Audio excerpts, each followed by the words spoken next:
And this is a Fox News alert. Welcome to the special edition of Hannity. Now, since the day that President Trump was elected, the media, the left in this country, they have been trying to convince you, the American people, that President Trump colluded with the Russians in order to win the election. We have been telling you there is no evidence, and tonight we have proof. There is still no evidence. Now, today, the special counsel, Robert Mueller, indicted 13 Russian nationals, 3 Russian companies for engaging in information warfare against the United States and interfering in the 2016 election.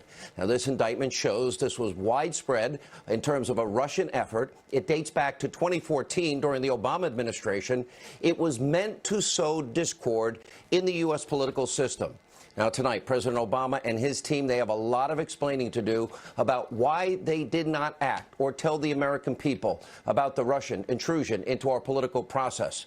And also breaking tonight, the Department of Justice is saying that the Russian interference did not affect the outcome of the election, and no Americans were, quote, wittingly involved. There's also nothing in this indictment about Trump-Russia collusion, which continues to prove that the media, the Democrats, the left, they have been flat out lying to you.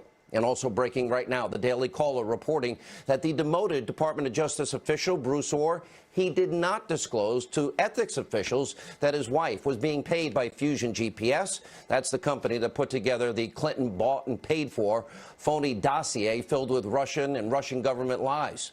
And also the Washington Examiner's Byron York tonight is asking why James Comey's memos about his conversations with President Trump, why are they being kept secret? Here's a hint. Congressman Trey Gowdy has read them. He said if they were released, the memos would help President Trump's legal team crush any obstruction of justice narrative. Also, Sarah Carter has a huge development tonight about Robert Mueller's top prosecutor, Andrew Weissman. Sarah exposes some very disturbing, unethical behavior by Mr. Weissman. We have that and so much more in our breaking news Friday night opening monologue. All right, let's start with what the media will not tell you tonight. Some of the biggest news in today's indictment is what is not included. It does not say that Donald Trump colluded with the Russians. It does not say that anybody on the Trump campaign colluded with the Russians. It does not say that President Trump obstructed justice. It does not say that Donald Trump Jr. attempted to collude with the Russians. Now, the same goes for Lieutenant General Michael Flynn and the Attorney General Jeff Sessions.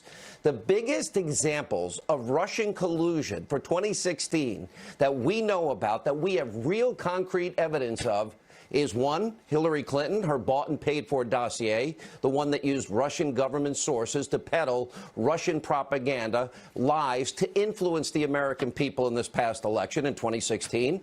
And the other example of Russia collusion, number 2, is that we know to be true, deals with Uranium One and Vladimir Putin and people he had on the ground in America were involved in bribery and money laundering and kickback and racketeering schemes. It all took place in this country. We know all about that. We'll have more later on this tonight.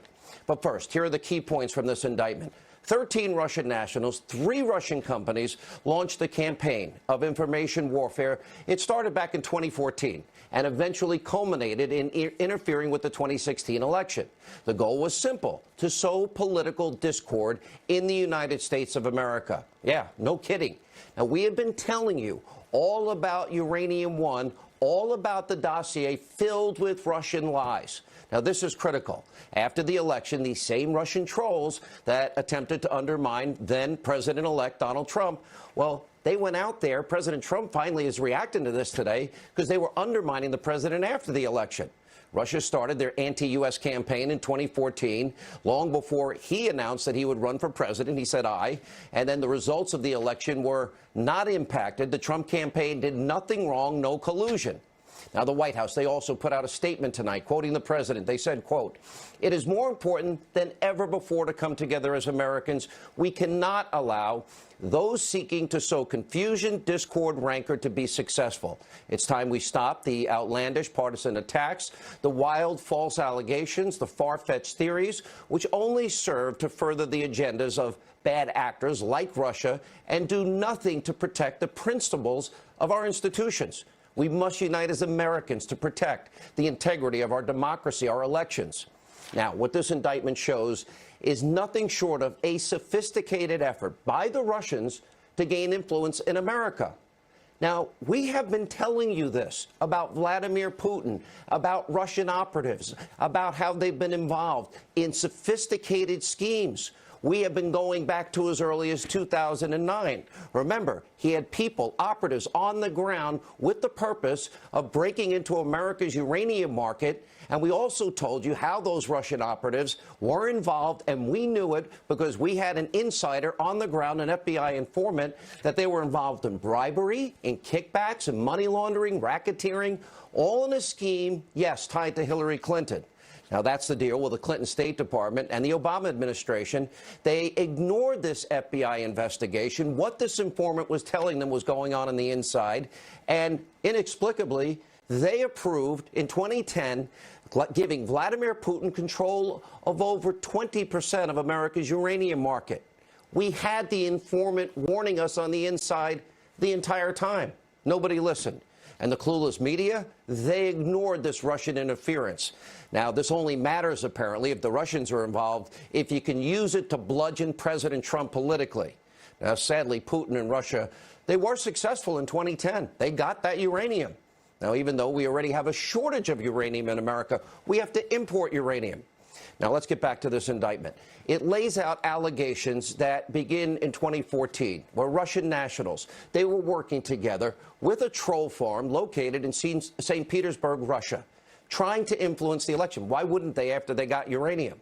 Now, they did this by, quote, posing as U.S. persons and creating false U.S. personas, operated social media pages and groups designed to attract U.S. audiences. Now, these Russian trolls also stage political rallies while pretending to be American political activists and paid Americans in the U.S. to attack certain candidates. This operation had a monthly budget of over $1 million. It included Russians that were operating inside this country, just like they were in 2009. In this case, again, the Russians got caught red-handed. And as we have been explaining, well, there were no Americans, including anybody from the Trump campaign, that were knowingly involved, and these efforts did not impact the election results. Now, here's what the Deputy Attorney General, Rod Rosenstein, said earlier today. Now, there is no allegation in this indictment that any American was a knowing participant in this illegal activity. There is no allegation in the indictment that the charged conduct altered the outcome of the 2016 election. And all you people in the media that paid no attention to Putin and his operatives in 2009 and 10 and Uranium One, pay close attention to what Rosenstein says here. Take a listen. The Russians also recruited and paid real Americans to engage in political activities, promote political campaigns, and stage political rallies. The defendants and their co-conspirators pretended to be grassroots activists. According to the indictment, the Americans did not know that they were communicating with Russians. After the election, the defendants allegedly staged rallies to support the president-elect while simultaneously staging rallies to protest his election. For example, the defendants organized one rally to support the president-elect and another rally to oppose him, both in New York on the same day. Both in New York the same day. So the Russians were actually organizing rallies and engaging in political activities for both campaigns. And after the election, they were seeking to undermine then-President-elect Donald Trump. Here's how the indictment lays it out. Quote, in or around November 2016, defendants and their co-conspirators organized a rally in New York through one organization, controlled groups designed to show your support for President-elect Donald Trump, held on or about November 12, 2016. At the exact same time, defendants and their co-conspirators, through another organization-controlled group, they organized a rally also in New York called Trump is Not My President, held on or about November 12, 2016. Now, similarly, defendants and their co-conspirators organized a rally entitled Charlotte Against Trump in Charlotte, North Carolina, held on or about November 19, 2016. So this wasn't as one-sided as the media is trying to make this out to be. In fact, this indictment continues to prove that the media has been wrong and lying to the American people. No evidence for over a year now, pushing their bizarre conspiracy theories about Trump, Russia collusion. That, with no evidence, is non-existent. You may remember a lot of this. A dizzying 24 hours in the Russia investigation, no longer just inching toward the president. This morning, it is more like careening. I think this is a potentially more dangerous situation than Watergate, and we're at a very dangerous moment. And that's because we are looking at the possibility that the President of the United States and those around him during an election campaign colluded with a hostile foreign power to undermine the basis of our democracy. Donald Trump is afraid. A political hurricane is out there at sea for him. We'll call it Hurricane Vladimir, if you will, the whole Russian thing. This is evidence of willingness to commit collusion. There's outright treason. I mean, there is no question that what he is doing is giving aid and comfort to the enemy. Tom Friedman said the election hacking is at the caliber of a Pearl Harbor or a 9/11. Do you agree with that? I completely agree with that. Donald Trump now sits at the threshold of impeachment. It's been over a year of these types of comments without any evidence. Facts obviously don't matter to the fake news media.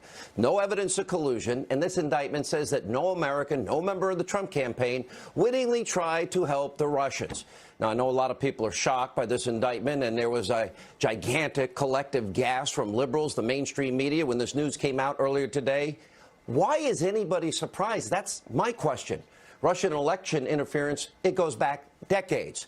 And as we have been reporting, an FBI informant that is now talking to 3 separate congressional committees in just the last couple of weeks, well, he discovered back in 2009, undercover for 6 years, all told in his life 30 years, but he noticed in 2009 there was an informant with the FBI about a plan that Vladimir Putin had to corner America's uranium market. This all started in 2009.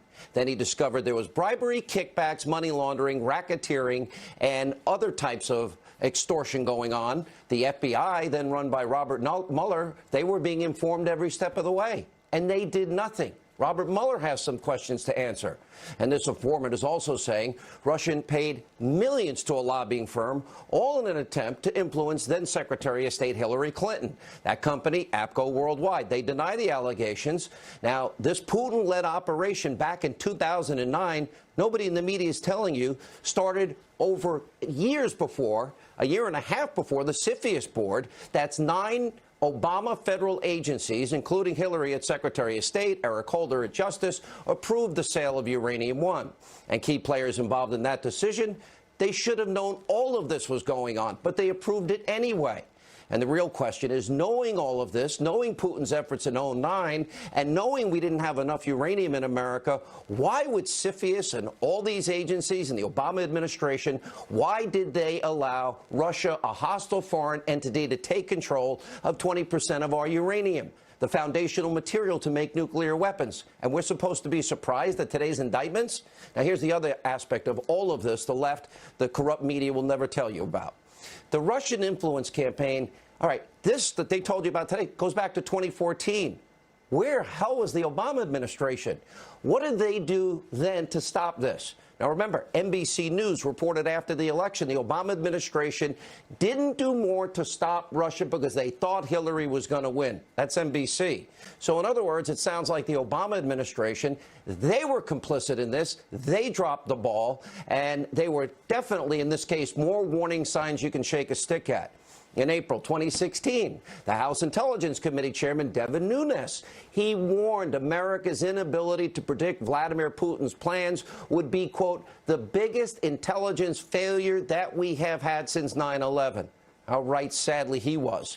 Now, Barack Obama needs to tell you, the American people, what he knew and when he knew it. Maybe Obama didn't take the Russian threat seriously. Remember back during the 2012 election, during a debate, he was mocking Mitt Romney. Mitt Romney was warning about the Russian threat. Take a look. Governor Romney, I'm glad that you recognize that al-Qaeda is a threat, because a few months ago, when you were asked what's the biggest geopolitical threat facing America, you said Russia. Not al-Qaeda, you said Russia.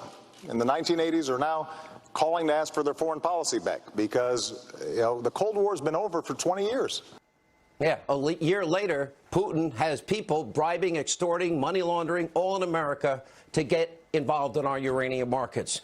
Given what we know now, President Obama hit the top members of his administration. They owe you an explanation. Hillary owes you an explanation, because what this did is a dereliction of duty. They failed to stop a major national security threat. We did reach out to Obama's office for comment. Shockingly, we haven't heard back.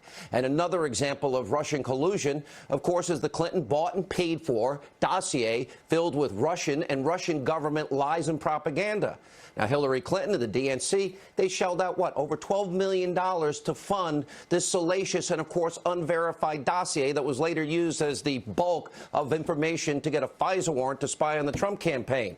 The same dossier, the Republican memos found that the FBI used to lie in that FISA court to get that warrant to spy on a member of the Trump campaign.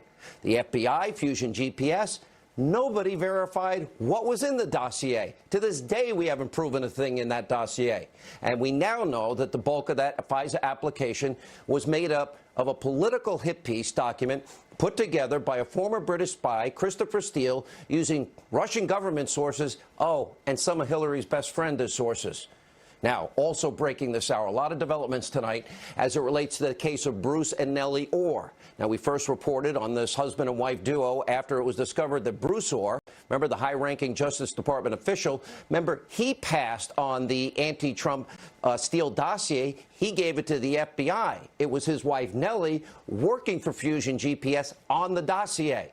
And according to a report in the Daily Caller, Bruce Orr, he attempted to hide now his wife's involvement with Fusion GPS by not disclosing on required legal ethic forms that Nellie Orr was being paid by Fusion GPS. Instead, Orr listed his wife as a cybersecurity analyst and did not disclose Fusion GPS in any way. But that's not all. According to the report, Bruce Orr, quote, did not obtain a conflict of interest waiver from his superiors at the Justice Department. So was Bruce Orr intentionally covering up his wife's involvement with Fusion GPS and that Russian dossier? And given that intentionally falsifying government ethics documents can result in jail time, is Mueller's investigation? Are they going to charge Bruce Orr? Don't hold your breath.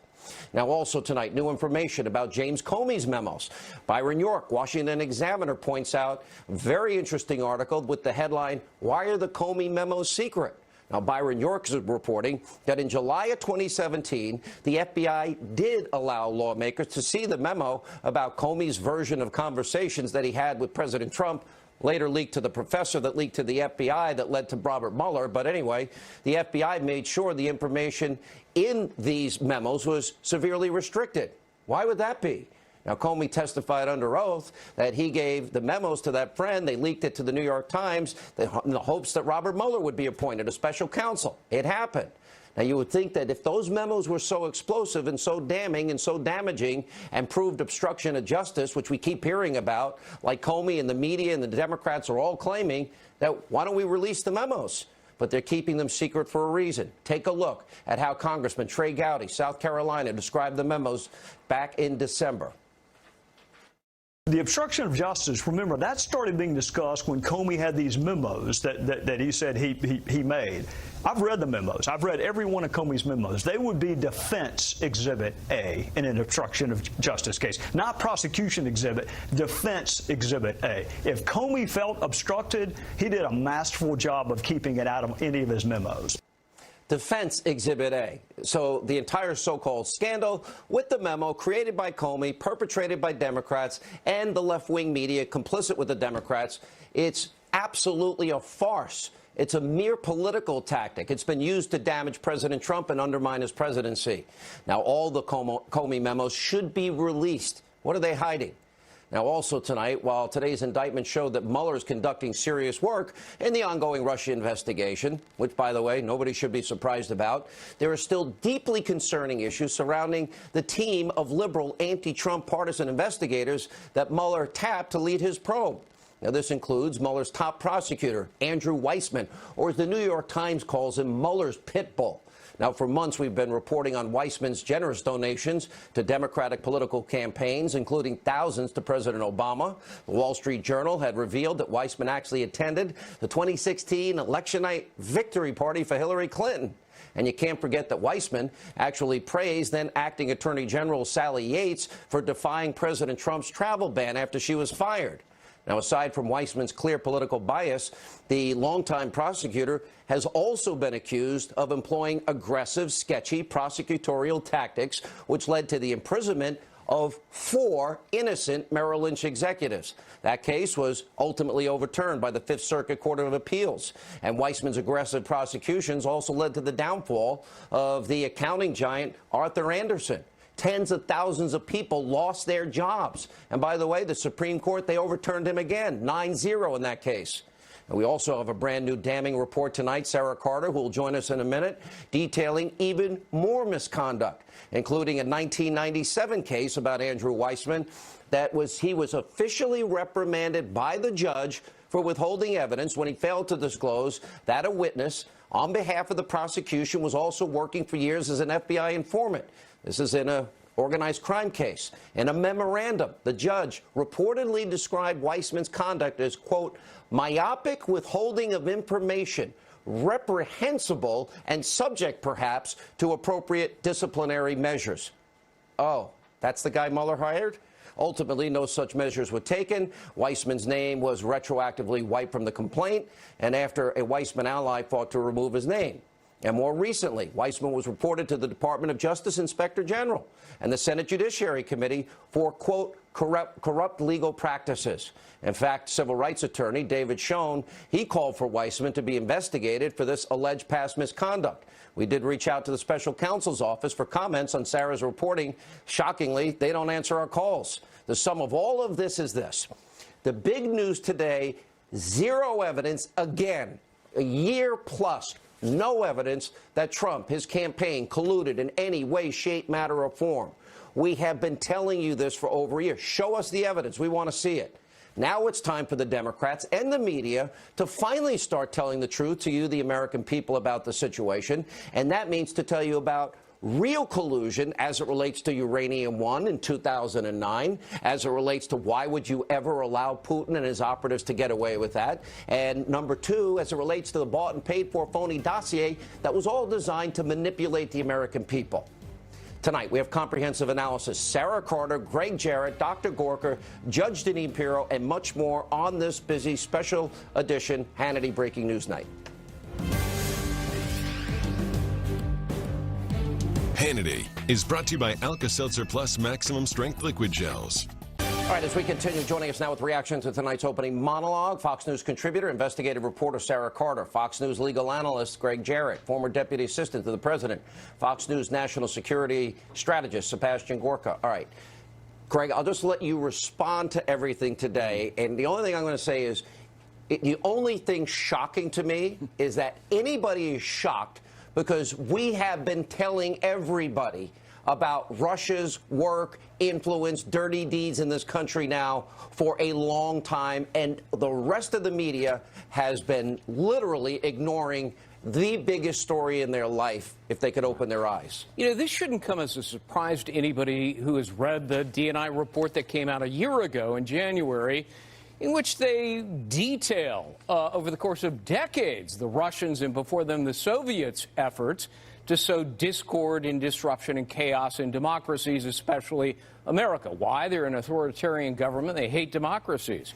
But you could hear the collective groan today across the nation among Democrats and the liberal media. They were so disappointed that when Rosenstein stepped to the podium, he said not a word about Trump-Russian collusion. You know, the FBI's been at it for a year and a half. They found not a shred of it. Mueller's been at it since last May and apparently hasn't found any evidence of it. But don't be surprised by what happened today. This doesn't mean that Mueller is shifting away from Trump. No. His eyes are squarely on Donald Trump. If they can't find evidence of collusion, Mueller will likely try to pursue a case of obstruction, which right, but doesn't listen to what Trey apply. Gowdy said. Let's see the Comey memos. He said Exhibit A for the defense. Yeah. Exculpatory. Release them. I'm sure it's absolutely exculpatory because at the time Comey was writing them, he didn't envision being fired. He's an arrogant guy, and it never occurred to him that he would be, although he certainly deserved to be. All right, Sarah, at the end of the day, the Russians actually campaigned for and against Donald Trump in this whole thing. That's what an irony. They wanted to sow discord, just like I guess they were able to manipulate America and the Obama administration to get 20% of our uranium, which everyone else ignores. Well, this is what they do. This is the Russians' modus operandi, and anybody who works in intelligence understands this. I think that this will go beyond. Look, this 16-count indictment revealed that they were doing this back in 2014 as far as our election system. But I think what we're going to discover is that the dossier was also part of their disinformation campaign, and that the Russians worked diligently to pass disinformation to Christopher Steele. They were utilizing Fusion GPS. And guess what, Sean? The media, journalists and mainstream media, American media, actually fed into this campaign, and they were unwittingly being used by the Russians over the past year. And that's really a shame, because that's something they should have been investigating from the beginning. This is how Russians do this. I mean, they were very successful at it. TikTok, there's a lot more to come about how they were manipulated, how they were engaged with the Clinton campaign. Dr. Gorka, I think my favorite is the day they had a pro-Trump rally that they organized and an anti-Trump rally in the same city on the same day. That speaks volumes. That's what they do. That's what they do. They disrupt other people's democracies. But let's be clear what happened today, Sean. Today, 13 Russians were indicted and 3 legal entities. Nothing's going to happen with that because they're Russians and they're over there and we can't extradite them. I've got a tip for Robert Mueller. Some other people messed with our elections and they're right here in America. There's Hillary Clinton. There's the DNC. There's Fusion GPS. And there's Hillary's lawyer. They messed with the election. They stole the candidacy from Bernie Sanders, and then they gave false information to a FISA court. So, Mr. Mueller, if you want to actually put some people in prison, start with the Americans that perverted our election here in America. Well said. And not only that, the damage to the Bureau and to the Bureau's reputation, that people within the FBI, now we know, we've seen clear evidence of that. Peter Strzok, Lisa Page, Andrew McCabe, others, James Baker, the general counsel, that there were people clearly within the FBI who had an agenda, and that was not their role. This is, not the Politburo. This is not Russia, and that appears to be how it was being run. Well, wait a minute. You mean McCabe and Comey and Strzok and Loretta Lynch and Page, just to name a few? You mean they had an agenda? You mean they exonerated Hillary? I can't wait for the IG report to come out. And if the IG does his job, then that means the fix was in, the process was screwed, and it was all set up and rigged from day one. Greg. And we don't have to extradite them. I've talked to 4 former FBI officials who are in close contact with current FBI agents, and the rank and file, are angry. They're not angry at the media for exposing this. They're angry at James Comey, Andrew McCabe, Rybicki, Strzok, Page, the whole gang, high officials in management at the FBI, and some in the Department of Justice who have shredded the good name and hard work of the people who do the real job and carry a badge and gun and try to protect our lives. We're getting to the truth in part without revealing sources and methods, to use a phrase of late, because of some honest FBI guys, some honest people in the intelligence community. Sarah, I know who our sources are in some cases. Dr. Gorka, as you look at this and we see, where do you think this Mueller is going? I see a guy that is blind in his ambition, that has hired a team of DNC, Obama, Hillary sycophants, anti-Trump activists that are like on a mission to destroy this president. Don't forget one thing. Robert Mueller, escorted by his bosom buddy, Rod Rosenstein, went to the White House to interview for the job of director of the FBI with President Donald Trump. He failed. He didn't get the interview. The next day, Rod makes him special prosecutor, special counsel. Don't you think he's got an agenda? Absolutely. Oh, yeah. This is revenge for Robert Mueller, but we can't let him pervert justice like everybody else on the 7th floor. All right. What about Andrew Weissman? Not only did he get beaten by the Supreme Court, overturned 9-0, and the Fifth Circuit Court of Appeals. This piece you wrote today, Sarah, this guy twice has withheld evidence in cases, and this is what the New York Times describes as Mueller's pit bull? Well, And I guess, why is he even there? Well, because he and Mueller have been longtime acquaintances, very close friends. They worked together. He was in the general counsel at the FBI under Robert Mueller. He has a lot of faith in him, I guess, that he can take a case and run with it no matter what. You'd have to ask, Special Counsel Mueller, why? Because if you look back to 1997, and he was directly reprimanded, and then his name was withdrawn from that reprimand, I mean, he was going to be reported to the bar. Not only did he not inform the jury that, the person that he had up there, the witness, was an informant for the FBI, he also had an FBI agent that was apparently dirty and who was indicted later for murders. I want Robert Mueller to explain to America how a guy that withheld evidence in 2 cases and lost 9-0 in the Supreme Court, sent people to jail for a year, overturned by the Fifth Circuit, why was he ever appointed to be his pit bull? I want that answer tonight. Well, it's a great question, and Robert Mueller will never answer it because the answer wouldn't be good. He wanted a pit bull, a guy who would weaponize the law. Oh, he got it. And who would bend and twist the rules. You could fill volumes with the complaints that have been filed against Andrew Weissman and the cases that have been overturned and his repeated attempts successfully to conceal evidence and intimidate witnesses. I could keep you guys on all night. Great job, everybody. We'll absorb all of this. We'll reconvene on Monday. You guys have a great weekend. We still have a lot coming up. The FBI admitted today that the Bureau received a tip about the Florida school shooter last month. This is tip 2 they didn't act upon. Judge Jeanine Pirro will weigh in on that and, of course, our lead story tonight.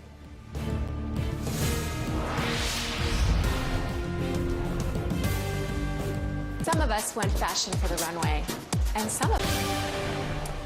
All right, as we continue the special edition of Hannity, following those horrific shootings at that Florida high school on Wednesday, law enforcement reminded the public that if you see something, say something. But today it was revealed that last month the FBI failed to act on such a tip. According to a statement from the FBI, a person close to Nicholas Cruz contacted the Bureau's tip line in January 5th, and provided, quote, information about Cruz's gun ownership, a desire to kill people, erratic behavior, and disturbing social media posts, as well as the potential of him conducting a school shooting.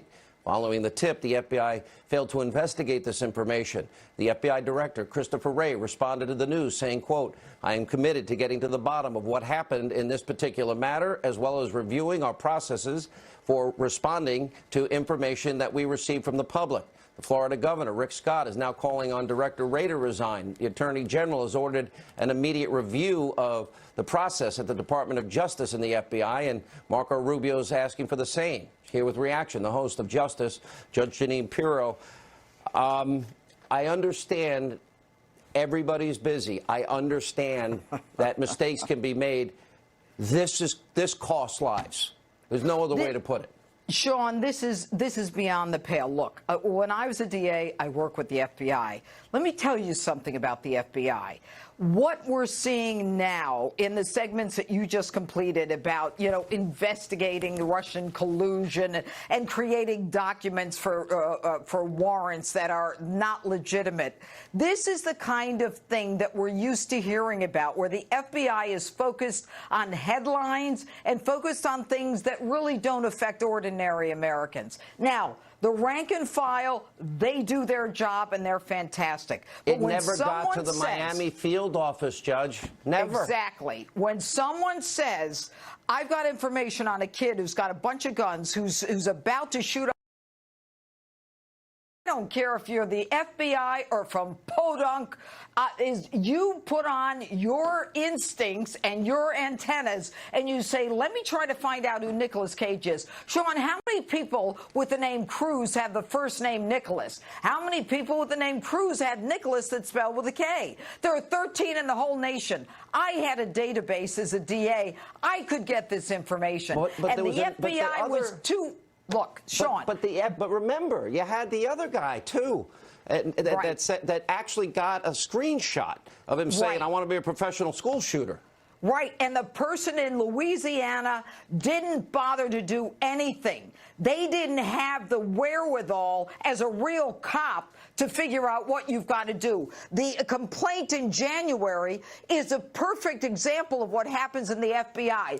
They do not link up with local law enforcement. Sean, I know it. I've seen it for 30 years. That's why we had 9/11. Let me ask you this. The FBI didn't talk to the CIA, and then we had 3,000 people dead. The FBI should focus on what their job is and what they should be doing as opposed to looking for headlines.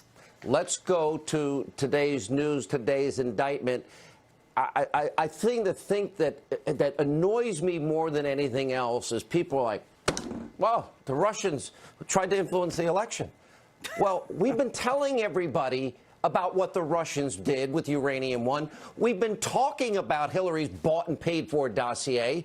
Nobody in the media is covering any of those stories. We have evidence and facts in those cases, and we knew about Facebook. We knew about Google. We've known this. Well, it started in 2014.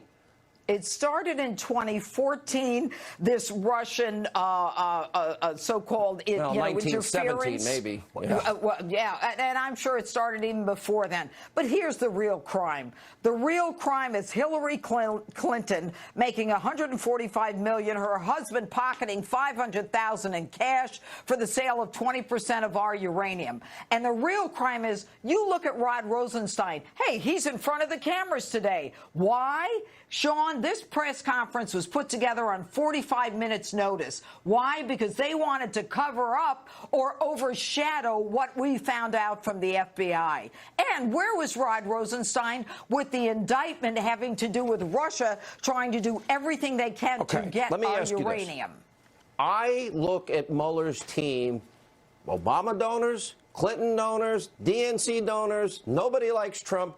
And then you look at a guy like Andrew Weissman, 9-0 Supreme Court, people go to jail for a year, tens of thousands lose their job, he's the pit bull. And I want to know why Robert Mueller appointed that man and the rest of these DNC donors and Trump haters. Because Robert Mueller is not looking for an objective team. Robert Mueller is looking for people with an agenda against Donald Trump. Robert Mueller is the person who should be being investigated, given the fact that he was the head of the FBI when this attempt to find our uranium started in 2009. We had an informant. That's the point. Right. Great point. He knew all about it, and yet he's investigating Donald Trump. He should be the one who's being investigated. He was the one who knew what was going on, why and how they were trying to get our uranium, and yet now he's looking to create a problem with Donald Trump. You know what I think, Sean? We should stop talking about Russian collusion because it's a bunch of hogwash. No, but they're not talking about it anymore. And when they put their evidence where their mouth is, maybe then we'll talk about it. All right, Judge. Always good commentary. And by the way, don't miss the Judge tomorrow night. Tune in for Justice with Judge Jeanine Pirro. All right, when we come back, the liberal media, they have done a great disservice to you, the American people. They're not digging for the truth. They don't want the truth. They've got an agenda. You know who knows? Sean Spicer. He'll explain next.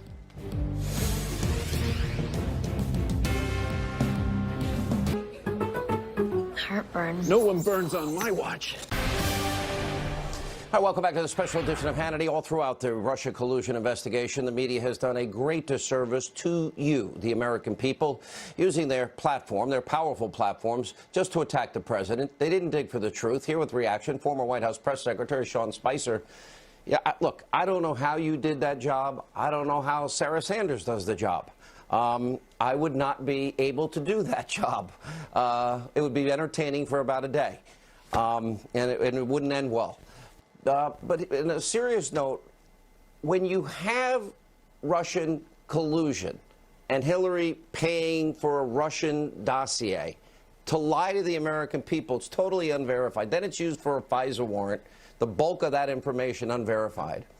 And you have the whole 2009 issue of Putin operatives in the United States committing crimes trying to get into the Iranian market. We ignore it even though we have an informant and let that happen. How is it possible that the press only cares about Trump Russia and nothing else Russia?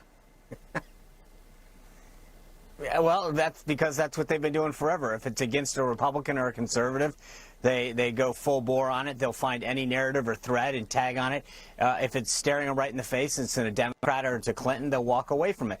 Peter Schweitzer, a guest that you have on quite often, wrote an entire book on it. I mean, it's all laid out there. All the money, all of the actions, all of the people involved. And it's sort of like, you know, it made for a great interview once, and then everyone moved on from it. But if we're going to talk about Russia and collusion and interaction and money and all that, I think that there's a roadmap for what the Clintons had did. That it's interesting. Just because she lost the election doesn't mean that the crimes or potential crimes should be ignored. Yeah. Well, I mean, that's the whole point here. Is it really, did they really care about the truth? Or is it that they only care about the narrative that hurts the president? And, you know, I watch this dog and pony show every day, and you did it, and then Sarah's doing it every day. I don't even know what the purpose of it is at some points. Because Sarah can give a statement and say, that's all we have to say on something, and they can keep going. No, it's because, look, and I've said this over and over again, both during my time there and then since then, that the briefing used to serve a purpose, which was that the members public of actions or policy or personnel decisions that occurred, and in lieu of when the president could speak, the press secretary got there and answer their questions. If you look at the questions that get asked, they ask the same question over and over again, and it's because, despite the fact that they got the answer, they want to get their little clip on television or to be able to show it to their audience. It's not about getting information anymore. It's not about informing a public. It's about making YouTube stars out of all of these folks that come in and day out. And I think one of the things that's also important, Sean, and this is what you're getting at, is that it's not just what they cover, it's what they don't cover. And I also would just say one quick thing, because we talk a lot about the president, but I think that Joy Behart's attack on the vice president's Christianity and faith is just despicable during this holy season of Lent. But I think what's even more despicable is the fact that no one in the media found it deplorable that she went and did that. In fact, it was the vice president who had to respond himself and defend himself, instead of having any other member or Joy Behart and say that was a little over the line. It was a lot over the line, and that's the point. And you know, I just know that if a conservative says one thing, one word, one sentence, one phrase, you know, the reaction is like, oh, you know, the outrage. There's no revising and extending remarks or even apologizing if you were wrong and misstate something. Well, yeah, I mean, look, I spent 6 years at the RNC, and when little Tommy at, like, West Jefferson Middle School, who was running for treasurer, said something offensive, the RNC would get called about what our comment was. When the left or the media stepped well over the line, the answer is, well, that's not what they meant. Do you see that the media is complicit? Do you, after all that time you spent as press secretary, and you don't have to answer if you don't want, are they complicit? Are they? Do you see them totally in the tank for one side, as I do? I think most. I don't like to loop everybody in on the same broad brush, because there are some good folks there that really try to pursue good journalism and the truth.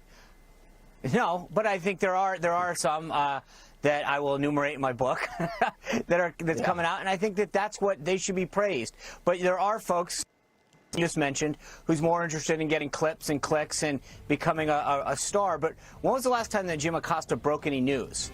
His entire career is made out of the exchanges and the yelling that he has and the level of obnoxious that he reaches to, as opposed to the news that he breaks and the information that he shares.